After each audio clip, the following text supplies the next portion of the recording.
Bonsoir à tous et bienvenue dans votre magazine d'actualité. Au programme ce soir, différents retours en images de ce long week-end de Pentecôte qui a vu les diocèses en fête dans toute la France, entre Soissons, Bordeaux et même Chartres, avec son célèbre pèlerinage.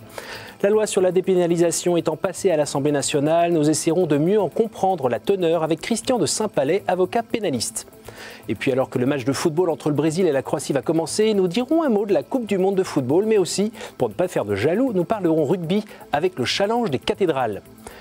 L'urgentiste de Bayonne, Nicolas Bonnemaison, comparaît depuis mercredi devant la cour d'assises des Pyrénées-Atlantiques pour empoisonnement de 7 patients en fin de vie. Nous en parlerons avec Henri de Sauce, directeur des études d'Alliance Vita et coordinateur du service d'écoute SOS Fin de Vie, et Aymeric Pourbet, directeur de la rédaction de Famille Chrétienne. Voilà pour le sommaire. Alors ce soir, alors que la planète vit à l'unisson du mondial de football au Brésil, nous choisissons d'ouvrir ce journal avec l'action de l'Esprit Saint. La troisième personne de la Trinité était en effet à l'honneur ce week-end avec la fête de la Pentecôte.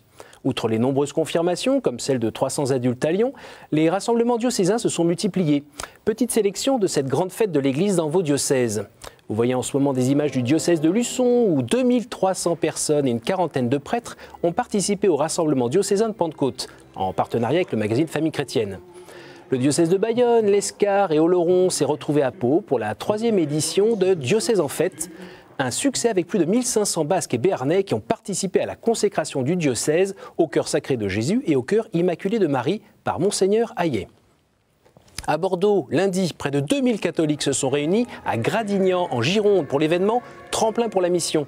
Une journée de fête autour de l'évangélisation avec des tables rondes, des flash mobs, la confirmation de 150 adultes et la promulgation d'une charte de l'évangélisation par le cardinal Jean-Pierre Ricard, archevêque de Bordeaux.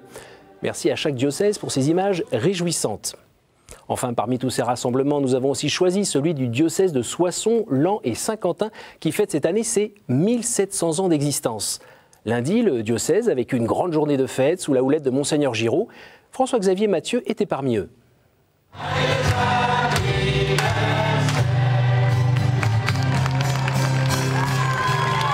C'est dans une ambiance très familiale que plusieurs milliers de fidèles ont fêté les 1700 ans du diocèse. Soissons a été évangélisé à la fin du IIIe siècle par Saint Crépin et Saint Crépinien.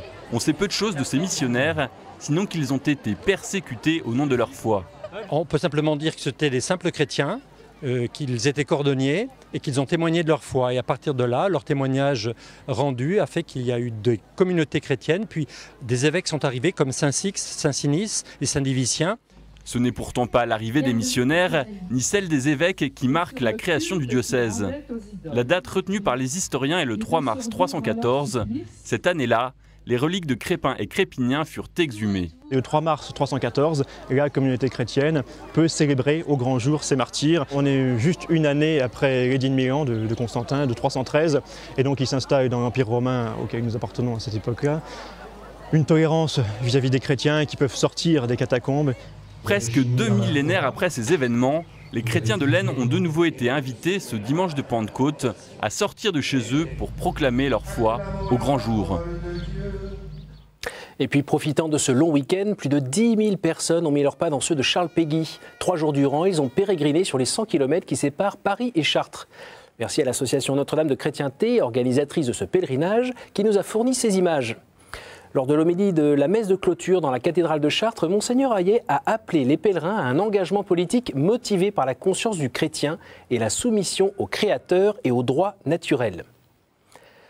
Hier, dans le diocèse de Saint-Étienne, le père Gérard Giffard a été retenu 3 heures pour une audience au tribunal de police. Une durée exceptionnelle pour régler une affaire de contravention liée à un arrêté municipal, arrêté qui lui interdit d'abriter des sans-abri dans une salle paroissiale qui n'est pas aux normes. Ce prêtre à la retraite accueille dans un local paroissial de l'église Sainte-Claire une 50aine de demandeurs d'asile africains, dont 12 enfants. Le procureur a requis 12 000 € d'amende. Le jugement a été mis en délibéré au 10 septembre. Monseigneur Lebrun, évêque de Saint-Étienne, soutient son prêtre qu'il définit comme un homme qui fait le bien et qui mériterait plutôt de recevoir des subventions que de faire l'objet d'un procès. Je suis très heureux qu'il y ait eu ces 3 heures d'audience qui ont été magnifiques, où les vraies questions ont pu être abordées. On a d'un côté des normes de sécurité, dont aucune certainement ne sont appliquées sur le continent africain, qu'on impose à un homme qui fait du bien. qui met à l'abri, comme il a dit. Il ne fait pas de l'hébergement, il met à l'abri des personnes qui sonnent à 10 heures du soir, il met à l'abri des femmes avec des enfants pour lesquels il reçoit un coup de téléphone d'une assistante sociale qui dit « je n'ai plus les moyens ». Si effectivement une municipalité trouve que c'est pas tout à fait comme il faudrait, pourquoi elle ne lui donnerait pas une subvention plutôt que de produire un arrêté, mettre fin à cette activité qui est une activité éminemment bonne. Hier, mercredi, le tribunal de grande instance de Marseille a jugé possible l'adoption d'un enfant né par PMA à l'étranger par la conjointe de la mère au sein d'un couple composé de 2 femmes. Pour les AFC, ce jugement manifeste l'imbroglio juridique induit et laissé par la loi Taubira. Affaire à suivre. La porte-parole du collectif français de la Manif pour tous, Ludovine de la Rochère, a assisté ce matin à la messe matinale du pape François au Vatican. À la sortie, elle a longuement présenté au pape les enjeux du mouvement et elle s'est félicitée de voir combien il connaissait bien les enjeux de la politique familiale en France. Elle l'a remercié pour son soutien et lui a offert un sweatshirt marqué du célèbre logo de la Manif pour tous. La Manif pour tous, un mouvement qui continue à s'étendre. Après l'Italie et Taïwan, l'Allemagne a sa propre Manif pour tous depuis avril dernier. À Paris, ce mardi, les députés ont adopté en première lecture le projet de réforme pénale de Christiane Taubira. Le Sénat examinera à partir du 24 juin ce texte qui abroge les peines planchées et crée une nouvelle peine sans emprisonnement, la contrainte pénale. Est-ce une nouvelle réforme laxiste, comme s'en plaignent ses détracteurs? Éclairage de Christian Saint-Palais, avocat à Paris. Ce prétendu laxisme de la justice, moi qui suis dans les tribunaux au quotidien, je ne l'ai jamais rencontré. Les juges sont préoccupés de trouver, encore une fois, une réponse adaptée à la situation et à la personnalité de celui qui comparaît devant lui. Ce que prévoit la loi, ce sont d'autres modalités de sanction. La prison n'est pas du tout exclue. Le juge pourra toujours, dans les mêmes situations qu'aujourd'hui, recourir à l'emprisonnement. C'est exactement la même chose. Mais le législateur a voulu lui donner des moyens, si tant est que les moyens étaient donnés, mais lui donner des possibilités pour trouver des réponses plus fines, d'avoir une analyse plus exacte, et donc de ne pas recourir à l'emprisonnement, par exemple, et pour ceux à qui, sur qui cela aura un effet positif, d'envisager une autre sanction. À l'étranger, les nouvelles d'Irak ne sont pas bonnes. Le gouvernement irakien a proposé mardi aux civils irakiens de former des milices pour se battre contre l'État islamique d'Irak et du Levant, un groupuscule sunnite qui veut restaurer un califat sunnite s'étendant de la Syrie à l'Irak. Ces djihadistes ont pris le contrôle de la ville de Mossoul mardi et de Tikrit hier, au nord du pays. Ils se rapprochent de Bagdad et déjà plus de 500 000 civils ont fui ce conflit opposant rebelles islamistes et forces de l'ordre. Nous avons joint Monseigneur Shimon Nona, archevêque chaldéen de Mossoul, qui nous fait part de ses craintes. Mosul now is under control of Islamic group from 2 days, and there is no one there from government and military and soldiers. There is no one. They left the city 2 days ago, and our families, all Christian families, they go out of the city near the city, and there is many of Muslim families here. They go out either to out to the city. Now the situation is very complicated. There is parts of Iraq under control, Islamic group, other parts of the government. It's a very complicated situation now. La rencontre que vous avez pu suivre sur KTO entre le pape François, Shimon Peres l'Israélien et Mahmoud Abbas le Palestinien, donc c'est fini. Alors que le processus de paix est en panne et que le climat de défiance est accentué entre Israël et les Palestiniens, ce moment a été pensé comme une pause dans le conflit israélo-palestinien. Nous avons interrogé le père Pizzaballa, custode de Terre Sainte, organisateur de cet événement. Il se montre prudent sur la portée de cette rencontre historique. Lo scetticismo c'era anche prima, quindi resta anche dopo. Nessuno, neanche il Papa, si era mai illuso che ci fosse un cambiamento immediato e improvviso. È un conflitto antico, molto radicato, che ha bisogno di molto tempo e di tante iniziative. Questa del Papa è stata un'iniziativa importante, ma sarà necessario continuare su questa strada per lastricare un po' questa strada della pace che ancora non è stata lastricata. Quindi non si può presumere con un solo gesto di cambiare tutto. Questo gesto è importante per iniziare a ricreare nelle due popolazioni un desiderio per la pace che in questo momento non c'è. Israël, où un nouveau président de la République vient d'être élu ce mardi, Reuven Rivlin vient de succéder à Shimon Peres. Un changement de style et de politique, car le nouvel élu est un ardent défenseur du grand Israël et de la colonisation, qui n'a jamais caché son opposition à la création d'un État palestinien. En Égypte, au jour de sa prestation de serment en tant que nouveau président, le maréchal Abdel Fattah al-Sisi a rendu hommage au rôle joué par l'Église copte dans le passé et le présent du pays. Le nouveau président a déclaré que l'Église a joué un rôle saillant dans l'histoire de l'Égypte et a apporté une contribution incontestable à la sauvegarde de l'unité nationale, faisant face à ceux qui fomentaient des conflits à l'intérieur du peuple égyptien. S'est réjoui l'évêque copte catholique de Gizeh, Monseigneur Antonos Aziz Mina. Lors de son passage à Paris, nous avons interrogé Monseigneur Amba Thomas, qui dirige le diocèse copte orthodoxe d'Al-Koussia en Haute-Égypte. Il rappelle que le changement se fait petit à petit et avec l'implication de toutes les composantes de la société.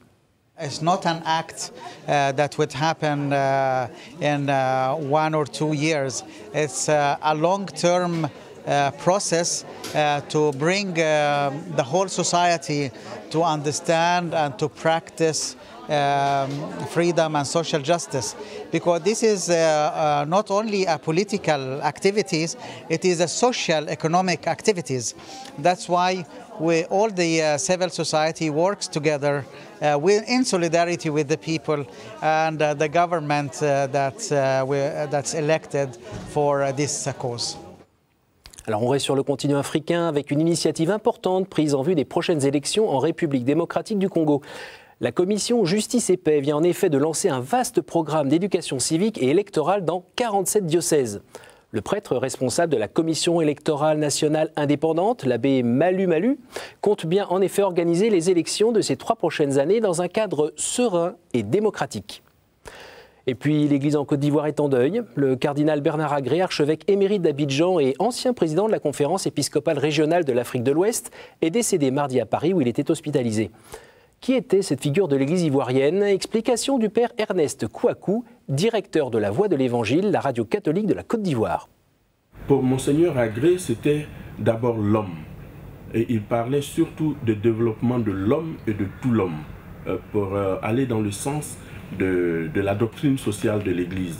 Et il avait une option préférentielle pour le pauvre, dans la mesure où son objectif était d'élever l'homme, pour qu'il puisse vivre sa vocation d'enfant de Dieu. Nous pouvons dire que dans ce sens-là, il a beaucoup fait. Le cardinal André XXIII présidera une messe à l'intention du cardinal samedi prochain à 11 h à Notre-Dame de Paris.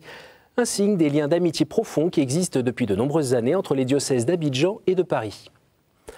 Au Québec, après 3 ans de réflexion, les députés viennent de voter pour la légalisation de l'euthanasie, appelée là-bas aide médicale à mourir. Si la loi entrera en vigueur d'ici 18 mois, un collectif regroupant plus de 500 médecins québécois compte faire appel aux tribunaux afin de bloquer son application. Le gouvernement fédéral estime aussi que cette loi va à l'encontre de la jurisprudence. En novembre dernier, le typhon Haiyan détruisait le centre des Philippines et coûtait la vie à plus de 6000 personnes. 6 mois après cette terrible catastrophe, le pays est toujours en pleine reconstruction. De nombreuses organisations humanitaires sont toujours installées sur place. À leur côté, l'Église catholique locale est aussi un acteur essentiel, comme nous l'a confirmé Antoine Besson, le rédacteur en chef du magazine Enfants du Mékong, qui nous a transmis ses vidéos à son retour de voyage des Philippines. Philippines, où se rendra le pape en janvier prochain, après son voyage au Sri Lanka, dont la date a été précisée cette semaine par le cardinal sri-lankais Albert Malcolm Ranjit, archevêque de Colombo. Un voyage qui devrait se dérouler du 13 au 15 janvier 2015. En Europe, Irlande, l'affaire des 800 cadavres de bébés retrouvés dans une fosse commune près d'un couvent tenu par des sœurs de Notre-Dame du Bon Secours fait l'objet d'une enquête dont la conclusion sera rendue le 30 juin. L'historienne amateur locale qui a déterré l'affaire a démenti certains propos qui lui ont été attribués par une presse peu scrupuleuse de vérifier la véracité des faits. Et puis, un clin d'œil venu de Russie qui pourrait donner des idées aux catholiques. Il y a 1 an, on a entendu parler d'églises en kit parachutées par l'armée avec un bataillon de prêtres prêts au combat. Dernière initiative, un train hôpital-église qui parcourt les lignes de chemin de fer gagnant des zones désertiques du pays pour soigner les corps et les âmes. L'église orthodoxe se rend elle aussi aux périphéries et par tous les moyens. Une fois n'est pas coutume, parlons sport, rugby à 7 plus précisément, avec ce premier challenge des cathédrales qui s'est déroulé à Toulouse. Une compétition organisée par la pastorale des jeunes locale qui a mêlé clercs et laïcs venus d'une vingtaine de diocèses, croyants ou non, tous unis par l'amour du ballon ovale. Dans les tribunes, le ton est donné. Chaque diocèse encourage ses joueurs avec force. Sur le terrain, l'esprit d'équipe et la volonté de gagner tous ensemble sont mêlés. L'équipe d'Aix-en-Provence, en rouge et jaune, c'est Vincent, son capitaine, qui l'a montée. Parmi ses coéquipiers, seuls 2 sont engagés dans l'église. C'est le rugby qui les rassemble aujourd'hui. Comme dans la majorité des 17 équipes, les jeunes sont plus ou moins proches de l'église.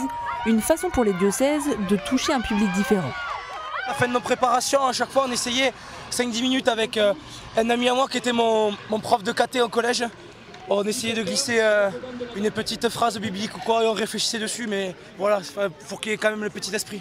Je m'attendais à quelque chose de plus renfermé et du coup ouais, ça m'a ouvert les yeux sur pas mal de choses et c'est agréable de se sentir aidé, de se sentir aimé aussi et de se sentir soutenu dans les moments difficiles comme dans une mêlée ou ce genre de moments. Ouais. C'est des amis et même plus que des amis. Presque certains, je les considère comme mes frères. Lors de leur témoignage, le père Simon d'Artigues et le frère dominicain Pierre-Étienne Veillé, tous 2 anciens joueurs de rugby, ont d'ailleurs fait un parallèle entre ce qu'ils ont vécu en équipe et ce qu'ils vivent en église. Une équipe de rugby, il y a de la place pour tout le monde.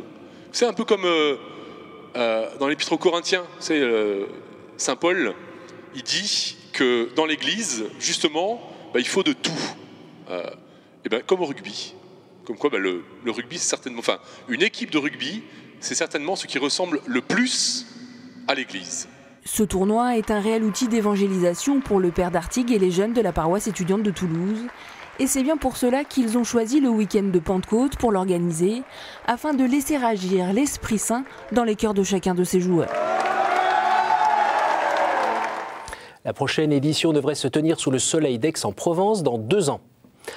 Sport encore avec le mondial de football qui débute ce soir au Brésil. Le pape François, fidèle supporter du club San Lorenzo en Argentine, a adressé un message vidéo aux amateurs de ballon rond. Il y affirme que le football peut être une école pour la construction d'une culture de la rencontre en faveur de la paix. Une vidéo diffusée par la chaîne brésilienne Rede Globo où le Saint-Père rappelle que pour jouer en équipe, il n'y a pas de place pour le racisme, l'égoïsme, l'intolérance et l'exploitation de l'autre. Brésil où, on le sait, la situation sociale est tendue, nous nous en étions déjà fait l'écho lors de la préparation des JMJ de Rio. Ils sont encore nombreux à déplorer que l'État ait autant investi dans des infrastructures sportives plutôt que de financer de nouveaux logements pour les défavorisés. La conférence des religieux du Brésil a profité aussi de cet événement planétaire pour attirer l'attention du monde sur le trafic d'êtres humains.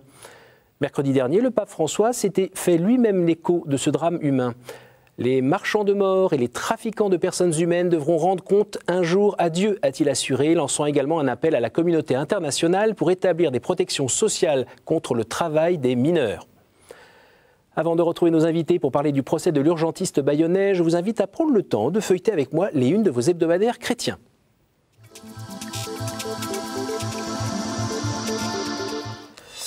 Alors cette semaine, pour Famille Chrétienne, la Terre est ronde comme un ballon de football. Le magazine parle sport, mais élargit la problématique en passant du foot au sport en général, le présentant comme une école d'excellence, rappelant que l'Église a manifesté très tôt un intérêt pour les vertus du sport moderne.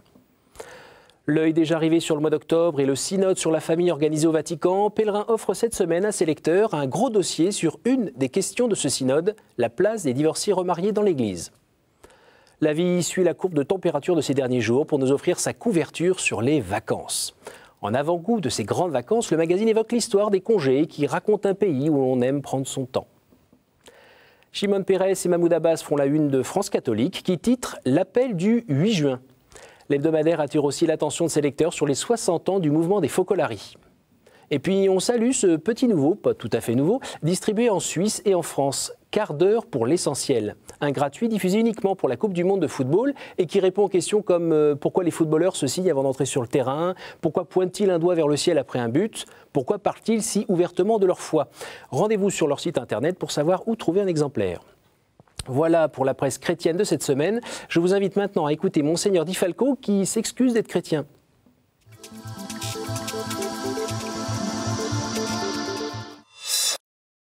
Bonjour. Excusez-moi d'être chrétien. Pardonnez-moi plutôt de pasticher le livre d'André Frossard, excusez-moi d'être français, excusez-moi d'être chrétien. C'est une fâcheuse habitude que j'ai prise depuis que j'ai vu le jour, façon de parler, je n'ai rien vu du tout, et dont je n'ai jamais réussi à me corriger de cette habitude. Et je sais ce qu'elle a de fâcheux. Les journalistes, et d'autres aussi, même chrétiens d'ailleurs, se chargent régulièrement de me le rappeler. Je suis raciste, antisémite, je hais les musulmans, j'ai collaboré avec le Reich pendant la Deuxième Guerre mondiale, je crache sur la femme adultère à défaut de lui jeter la pierre, je méprise les parents de l'enfant avorté, j'ignore celui qui a commis l'erreur matrimoniale et qui se pavane avec une autre. Je vomis le mot et dénonce ma voisine qui n'est pas allée à la messe dimanche. Je suis réactionnaire et il est logique que je vote extrême droite. Il n'y a pas d'orgueil à être français, dit Bernanos. Je pense qu'il en aurait dit autant des chrétiens. Mon histoire, je veux dire notre histoire religieuse, n'est pas plus brillante qu'une autre. Parlons des Borgia, puisque c'est à la mode, des hommes et des femmes brûlés sur les bûchers de l'Inquisition, de l'âme des Noirs et de l'argent vainqueur pour sauver les âmes. Parlons du faste, du luxe de l'Église.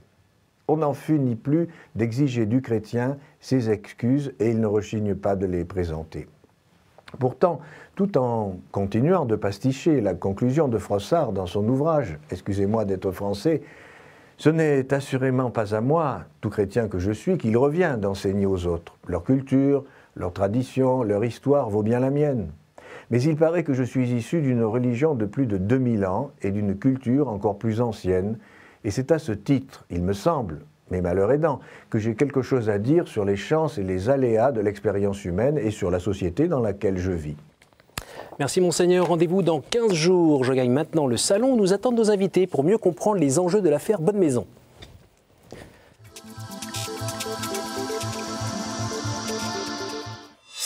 Henri de Sauce, bonsoir. Vous êtes directeur des enquêtes d'Alliance Vita.